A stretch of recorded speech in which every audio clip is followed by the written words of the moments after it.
പൗരത്വ നിയമ ഭേദഗതിയുടെ കാര്യത്തിൽ ശരിയായ നിലപാട് സ്വീകരിക്കാൻ രാജ്യത്ത് കഴിയാത്ത ഒരു കൂട്ടരേയുള്ളൂ.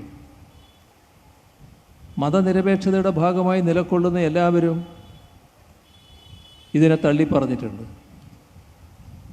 ഞങ്ങൾ മതനിരപേക്ഷമാണെന്ന് അവകാശപ്പെടുന്ന ഒരു പാർട്ടിയാണ് കോൺഗ്രസ്.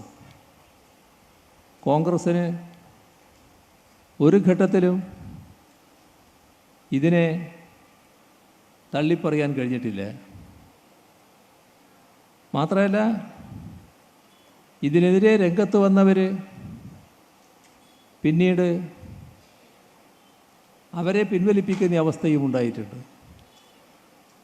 കേരളമാണല്ലോ പൗരത്വ നിയമ ഭേദഗതി വന്നപ്പോൾ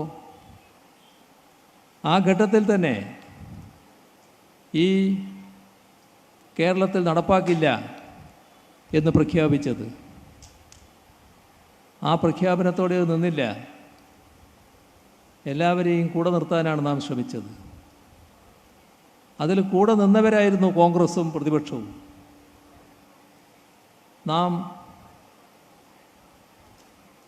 തിരുവനന്തപുരത്ത് പാളയം രക്തസാക്ഷി മണ്ഡപത്തിൽ പ്രതിഷേധ സംഗമം സംഘടിപ്പിച്ചപ്പോൾ പ്രതിപക്ഷ നേതാവും പ്രതിപക്ഷ നേതാക്കളുമുണ്ട്, എല്ലാവരും ഉണ്ട്. സർവകക്ഷി യോഗത്തിൽ കോൺഗ്രസ് നേതാക്കളുമുണ്ട്, എല്ലാവരും ഉണ്ട്. നിയമസഭയുടെ പ്രത്യേക സമ്മേളനം വിളിച്ചു, പ്രതിപക്ഷ നേതാക്കളെല്ലാം പങ്കെടുത്തു. ഏകണ്ഠമായാണ് അവിടെ പ്രമേയം അംഗീകരിച്ചത്. എല്ലാം ഒന്നിച്ചാണ്. ഇതെല്ലാം ഒന്നിച്ച് ചെയ്തവർക്ക് പിന്നീടൊരു വെളിപാട് കോൺഗ്രസിൻ്റെ സംസ്ഥാന അധ്യക്ഷൻ KPCC പ്രസിഡന്റ് പരസ്യമായി പറഞ്ഞു, നിയമസഭ പ്രമേയം പാസ്സാക്കിയതുകൊണ്ട് കേന്ദ്രം പാസ്സാക്കിയ നിയമം ഇല്ലാതാകുമെന്ന്. ചരിത്ര നിഷേധത്തിൻ്റെ ഒരു പ്രസ്താവനയാണത്.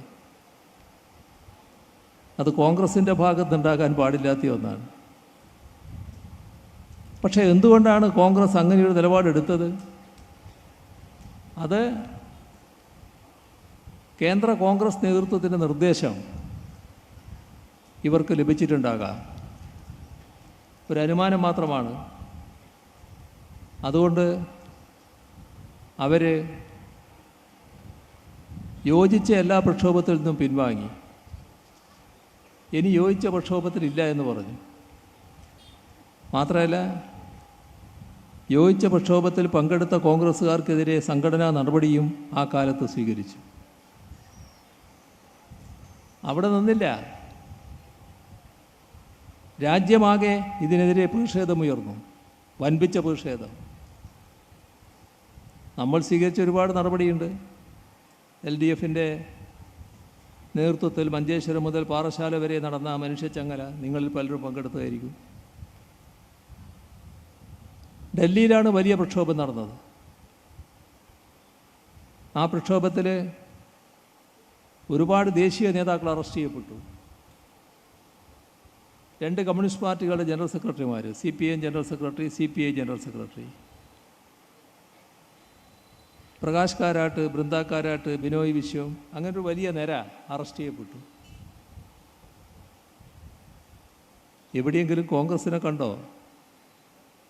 ഏതെങ്കിലും കോൺഗ്രസ്സുകാരനാ പട്ടികയിലുണ്ടായോ? എന്താണ് അവർക്ക് വരാൻ വിഷമമുണ്ടായത്? ഇത് പാസ്സായ ഉടനെ പിന്നെയും ഡൽഹിയിൽ പ്രക്ഷോഭം നടന്നു. ആ പ്രക്ഷോഭത്തിൽ പങ്കെടുത്തവർക്ക് നേരെ സംഘപരിവാറിൻ്റെ ആക്രമണം. ഇടതുപക്ഷ നേതാക്കൾ അവിടെ ഓടിയെത്തുന്നു. കോൺഗ്രസിൻ്റെ ആരെയും കണ്ടില്ല. അവിടെ ഡൽഹി പോലീസ് സ്വീകരിച്ച സമീപനം, അക്രമികൾക്ക് സംരക്ഷണം, ഇരകൾക്ക് നേരെ നടപടി. അവിടെ തയ്യാറാക്കിയ കുറ്റപത്രത്തിൽ CPIM ജനറൽ സെക്രട്ടറിയുടെ പേര്, സീതാറാം യെച്ചൂരിയുടെ പേര്. ഏതെങ്കിലും കോൺഗ്രസ്സുകാരൻ ആ പട്ടികയിലുണ്ടായോ? ഇതാണ് രാജ്യത്തിൻ്റെ അനുഭവം. പോട്ടെ, 4 വർഷം മുൻപുള്ള കാര്യമാണ്. ഇപ്പോൾ ചട്ടങ്ങൾ കൊണ്ടുവന്നു അത് നടപ്പിലാക്കാൻ. ചട്ടം വന്നപ്പോൾ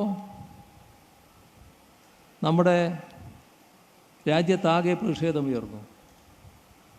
ഒരു വാക്ക് അതിനെതിരെ കോൺഗ്രസിൻ്റെ ഭാഗത്തുനിന്ന് ഉയർന്നോ?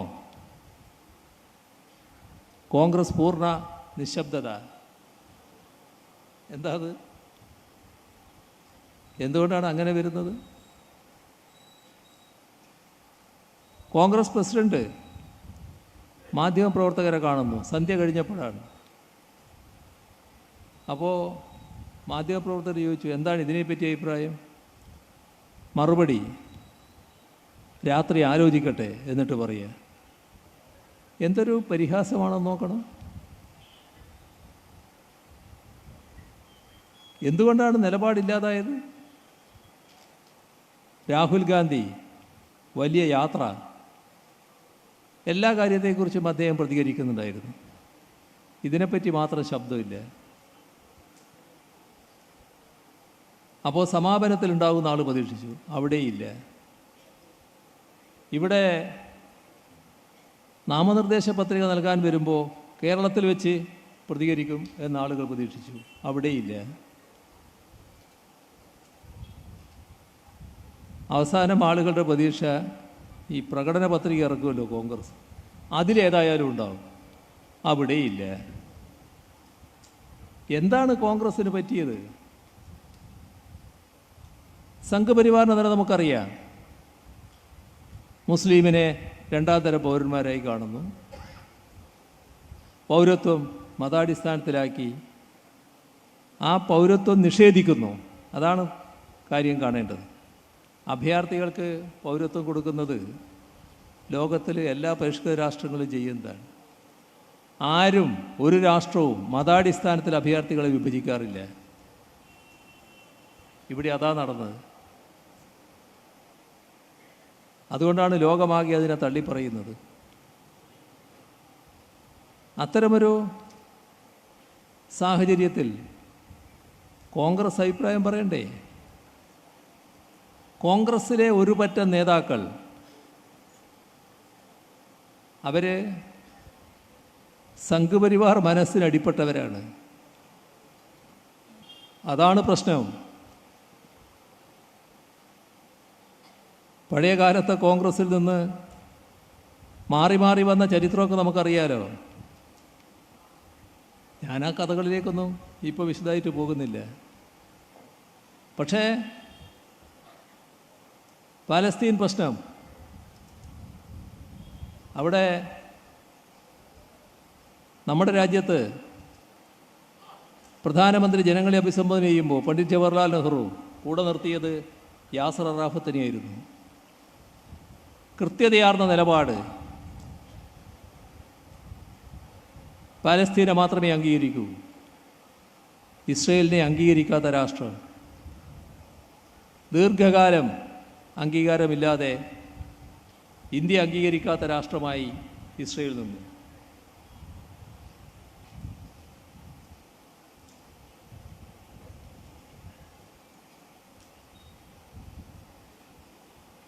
എപ്പോഴാ അതിന് മാറ്റം? കാലം മാറുന്നു. നെഹ്റു പിന്തുടർച്ചക്കാർ അങ്ങനെ നരസിംഹറാവുവിലെത്തുന്നു.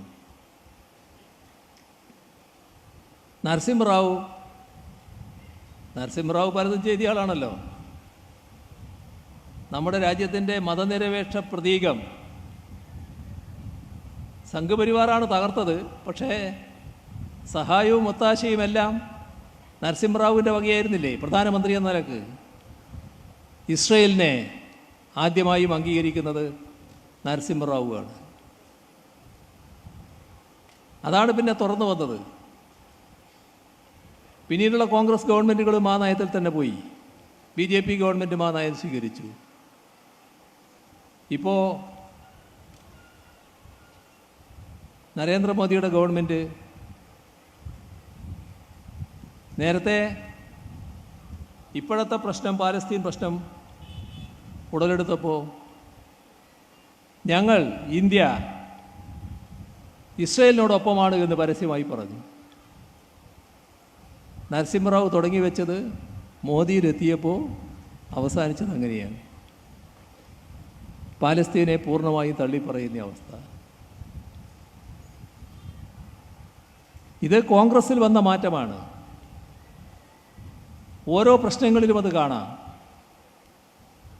സംഘപരിവാർ മനസ്സ്. അതുകൊണ്ടാണ് തെരഞ്ഞെടുപ്പ് പ്രകടന പത്രികയിലടക്കം അരയക്ഷരം അതിനെക്കുറിച്ച് ഉരിയാടാത്തത്. ചോദിച്ചപ്പോൾ എല്ലാം പറയേണ്ടതില്ല എന്നാണ്. ഇന്ന് രാജ്യത്ത് കത്തി നിൽക്കുന്ന പ്രശ്നം അറിയില്ലേ കോൺഗ്രസ്സിന്? ആസാമിലെ പ്രധാന പാർട്ടിയല്ലേ കോൺഗ്രസ്? ആസാമിലെ ദേശീയ പൗരത്വ രജിസ്റ്റർ നടപ്പാക്കിയപ്പോൾ 19 ലക്ഷം പേരുടെ ഇന്ത്യൻ പൗരത്വമാണ് ഇല്ലാതായത്. ഇതാണ് റിപ്പോർട്ട് ചെയ്യപ്പെട്ട കാര്യം. എന്താ പൗരത്വം ഇല്ലാതാകാൻ കാരണം? ആ ഇല്ലാതായവർ മുഴുവൻ മുസ്ലിമല്ല. മുസ്ലിമുണ്ട്, മറ്റു മതസ്ഥരുമുണ്ട്, എല്ലാ മതസ്ഥരുമുണ്ട്. എന്താ കാര്യം? എല്ലാവർക്കും ഇതിൻ്റെ ഭാഗമായി തെളിവ് കൊടുക്കാൻ കഴിയില്ല. അപ്പോൾ നിങ്ങൾ പൗരത്വത്തിൻ്റെ കാര്യത്തെക്കുറിച്ച് അന്വേഷണം വരുമ്പോൾ ജനന സർട്ടിഫിക്കറ്റ് ഹാജരാക്കണം. കേരളമല്ല, ഇന്ത്യ ആകെ. ജനന സർട്ടിഫിക്കറ്റ് കയ്യിലില്ലാത്ത കോടാനുകോടി ജനങ്ങൾ ഇന്ത്യയിലുണ്ട്. ഏത് സർട്ടിഫിക്കറ്റാണ് അവർ ഹാജരാക്കുക? കുടുംബ വിവരം ഹാജരാക്കണം. അച്ഛൻ്റെ പേര്, ജന്മസ്ഥലം, മറ്റു വിവരങ്ങൾ എല്ലാം കൊടുക്കണം. പോരാ കേട്ടോ, അച്ഛൻ്റെ പേരും ജന്മതീയതിയും ജന്മസ്ഥലവും എല്ലാം കൊടുക്കണം. വിദ്യാസമ്പന്നർ നല്ല നിലയിലുള്ളതാണല്ലോ കേരളം. കേരളത്തിൽ എല്ലാവർക്കും ഇത് കൊടുക്കാൻ കഴിയും? അച്ഛൻ ഇല്ലാത്തത് കൊണ്ടല്ല, പക്ഷേ എല്ലാവരുടെയും വിവരങ്ങൾ എല്ലാവരുടെയും കയ്യിലുണ്ടോ? നല്ലൊരു ഭാഗം ആളുകളുടെ കയ്യിൽ ആ വിവരം ഉണ്ടാവില്ലല്ലോ. നിങ്ങൾ പുറത്താകുന്നു. എവിടുന്ന്? രജിസ്റ്ററിൽ നിന്ന്, പൗരത്വ രജിസ്റ്ററിൽ നിന്ന്. അങ്ങനെ പുറത്തായ ഒരാളുടെ കഥ വേദനയോടെ ഇന്ത്യ കേട്ടിട്ടുണ്ട്. കാർഗിൽ സ്വന്തം ജീവൻ ബലിയർപ്പിക്കാൻ തയ്യാറായി പോയി പടപൊരുതിയ സേനാനി. അദ്ദേഹത്തിൻ്റെ വീരത്വം മാനിച്ച് പുരസ്കാരം ഇന്ത്യ ഗവൺമെൻറ് കൊടുത്തു. നാട്ടിലെത്തി, പൗരത്വം നഷ്ടപ്പെട്ടു. നമ്മുടെ രാജ്യം അംഗീകരിച്ച് പുരസ്കാരം കൊടുത്ത സൈനികൻ്റെ പൗരത്വമാണ് നഷ്ടപ്പെട്ടത്. ഇതിനെക്കുറിച്ച് അഭിപ്രായം പറയണ്ടേ? അഭിപ്രായമില്ല. സംഘപരിവാറിൻ്റെ അതേ നിലപാടിൽ കോൺഗ്രസും നിൽക്കുന്നു. ഇതാണ് നാം കാണേണ്ട കാര്യം. വ്യത്യസ്ത പാർട്ടികൾ ഇപ്പോൾ തെരഞ്ഞെടുപ്പ് പ്രകടന പത്രിക പുറത്തിറക്കിയിട്ടുണ്ട്. രാഷ്ട്രീയ പാർട്ടികൾ നിലപാട് വ്യക്തമാക്കിയിട്ടുണ്ട്. ആ രാഷ്ട്രീയ പാർട്ടികളെല്ലാം, മതനിരപേക്ഷത അംഗീകരിക്കുന്നവരെല്ലാം BJPക്കെതിരെ ഉറച്ച നിലപാട് സ്വീകരിക്കുന്നവരെല്ലാം പൗരത്വ നിയമ ഭേദഗതി അംഗീകരിക്കുന്നില്ല, പരസ്യമായി പറഞ്ഞിട്ടുണ്ട്. എന്തേ കോൺഗ്രസ്സിന് അങ്ങനെ പറയാൻ കഴിയാത്തത്? ഇപ്പോൾ 2 ദിവസം മുൻപ് CPIMൻ്റെ പ്രകടന പത്രിക ഇറക്കിയല്ലോ. അതിൽ പറഞ്ഞല്ലോ കൃത്യമായി എല്ലാവരും ഈ നിലപാടിലാണ്. ഇതൊരു ഭാഗം. മതനിരപേക്ഷത എങ്ങനെയൊക്കെ അപകടപ്പെടുന്നു എന്നുള്ളത്. നമ്മുടെ രാജ്യം നല്ല രീതിയിൽ ജനാധിപത്യം നിലനിൽക്കുന്ന ഒരു രാഷ്ട്രമാണ് എന്നാണ് നമ്മളൽപ്പം ഊറ്റം കൊണ്ട് തന്നെ പറയാറുള്ളത്. ലോകത്ത് ഏറ്റവും വലിയ ജനാധിപത്യം ഇന്ത്യയിലാണ് എന്ന് വരെ നമ്മളെ ആളുകൾ പറയാറുണ്ട്. ഇപ്പോൾ എന്താ സ്ഥിതി? ജനാധിപത്യ വ്യവസ്ഥ അപകടപ്പെടുന്നു. അതിൻ്റെ ഭാഗമായി നീതിന്യായ വ്യവസ്ഥ അപകടപ്പെടുന്നു. ഈ കാര്യത്തിൽ ഉത്കണ്ഠ ലോകരാഷ്ട്രങ്ങൾ രേഖപ്പെടുത്തുന്നു. നമ്മളുമായി വിരോധമുള്ളവരല്ല. അമേരിക്കയെപ്പോലെ ജർമ്മനിയെപ്പോലെയുള്ള രാഷ്ട്രങ്ങൾ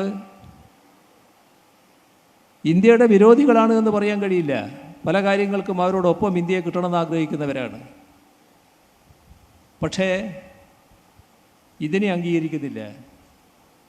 ഇവിടെ നടന്നുകൊണ്ടിരിക്കുന്ന കാര്യങ്ങൾ അംഗീകരിക്കുന്നില്ല. എന്താ? അവർ കാണുകയാണ് നീതിന്യായ വ്യവസ്ഥയുടെ അവസ്ഥ. രാജ്യത്തെ ജനാധിപത്യ വ്യവസ്ഥക്ക് വലിയ തോതിൽ പോറലേൽക്കുന്നത്. ജനാധിപത്യ വ്യവസ്ഥയുടെ പോറൽ എങ്ങനെയാണ്? ജനാധിപത്യത്തിൻ്റെ ശക്തിസ്തംഭങ്ങളുണ്ട്. ആ വ്യവസ്ഥയുടെ പ്രത്യേകത. ഇപ്പം നമ്മുടെ രാജ്യമെടുത്താൽ ലെജിസ്ലേച്ചറും ജുഡീഷ്യറിയും വളരെ പ്രധാനപ്പെട്ട ഭാഗമാണ്. ഒരു ഘട്ടത്തിൽ ഇന്ത്യയുടെ പരമോന്നത നീതിപീഠത്തിലെ മുതിർന്ന ജസ്റ്റിസുമാർ